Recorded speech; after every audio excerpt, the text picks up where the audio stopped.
Bonjour à toi, chers spectateurs. Aujourd'hui, Les Pingouins de Madagascar, le nouveau film de DreamWorks Animation réalisé par Simon G. Smith et Eric Darnell.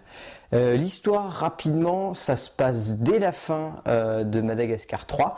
Les pingouins décident de s'évader du cirque pour reprendre une vie normale. Et ils vont se retrouver à devoir faire face à un vieil ennemi, Dave la pieuvre. Ah. On va pas en révéler plus, ça serait gâcher le plaisir de découvrir l'histoire qui se trouve autour de ces personnages-là. Donc oui, les personnages de Madagascar, on va dire les sidekicks rigolos qui étaient les pingouins de Madagascar, qui ont eu le droit à leur série animée entre-temps produite par Nickelodeon, ont enfin droit à leur propre long métrage. Depuis le temps qu'on en entend parler, il faut avouer qu'on n'y croyait plus vraiment. Le film est bien. C'est un film d'animation pour enfants et ça ne veut aucune autre ambition que faire rire les enfants et les adultes par cela. Du point de vue du scénario, on a affaire très clairement à une histoire classique, une histoire de vengeance, un peu à la James Bond, résultat. Le méchant se référant ouvertement à Dr. No.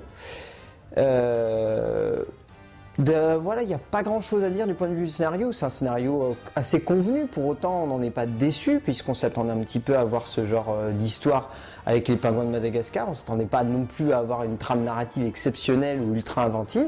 On attendait juste simplement un film d'animation simple et classique. Et du point de vue de l'histoire et de la narration, on a vraiment ça. On n'a rien de plus, on n'a rien de moins, et on n'en demande pas plus surtout. C'est ça qui fait la force du cinéma d'animation américain aujourd'hui. C'est très clairement que voilà, on est à un stade où ils cherchent simplement à rester sur ses acquis, où ils vont faire des personnages qui ont des rapports avec des anciens univers, ou qui vont faire des sequels ou des prequels, mais très clairement, ils ne recherchent pas la grande invention, à part peut-être Disney qui tout dernièrement, avec les nouveaux héros, où la Reine des Neiges essaye de retrouver une certaine veine d'inventivité de son cinéma d'avant. Très clairement, les autres studios ne cherchent pas non plus l'invention. Quand ils font Shrek, DreamWorks décide ensuite de faire le chapeauté, et quand ils font les pingouins de Madagascar, ils décident de faire les pingouins de Madagascar. Donc de ce point de vue-là, voilà, il n'y a pas vraiment une grande mouvance dans l'invention du studio, mais dans un sens, on n'en demande pas plus, donc résultat, on est assez content.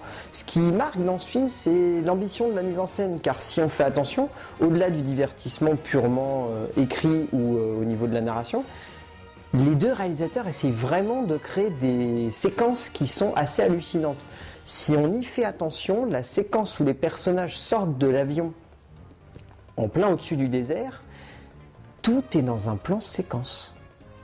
C'est assez fou de voir que même dans un film d'animation, on va chercher à mettre en scène l'action dans le cadre sans pour autant utiliser le montage.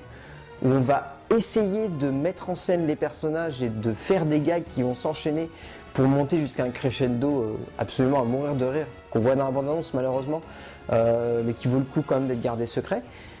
Et voilà, on a un enchaînement dans le plan qui ne coupe pas avec le montage et qui enchaîne les gags à la suite, qui fait que résultat, on ressort, on est mort de rire de ce moment-là, et de tout le film d'ailleurs. Et en plus, on se dit, oui, les réalisateurs ne cherchent pas uniquement à faire un film pour les enfants, ils cherchent aussi un film qui peut être vu comme une vraie œuvre de cinéma, comme un film qui pourrait s'analyser, qui pourrait se regarder et dans lequel on pourrait dire ah t'as vu ça à un moment et les mecs ils ont fait un plan séquence où ils enchaînent les gags, c'est assez hallucinant de voir ça dans ce genre de film d'animation. Pour autant après le reste de la mise en scène reste assez sommaire même si c'est cool. Voilà, c'est le mot qui lui convient, c'est cool, ça c'est drôle, ça enchaîne les moments drôles et ça enchaîne les moments d'action. Il y a quelques petits moments de tendresse évidemment, comme dans tout film d'animation qui se respecte pour enfants à l'américaine, mais ça marche. Donc ouais, de ce point de vue-là, c'est vraiment réussi. Résultat, le film est distribué en France quasiment que en version française, c'est un des défauts, mais pour autant, les doublages français sont excellents.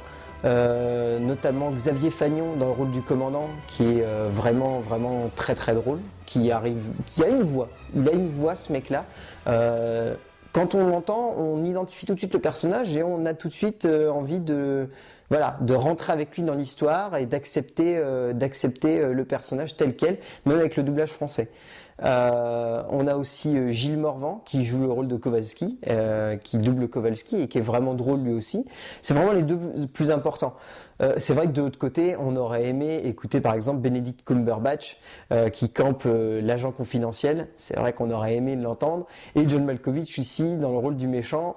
Voilà, ça aurait peut-être été le petit plus qui aurait renforcé le fait de voir le film en VO, mais déjà en VF, il marche très très bien.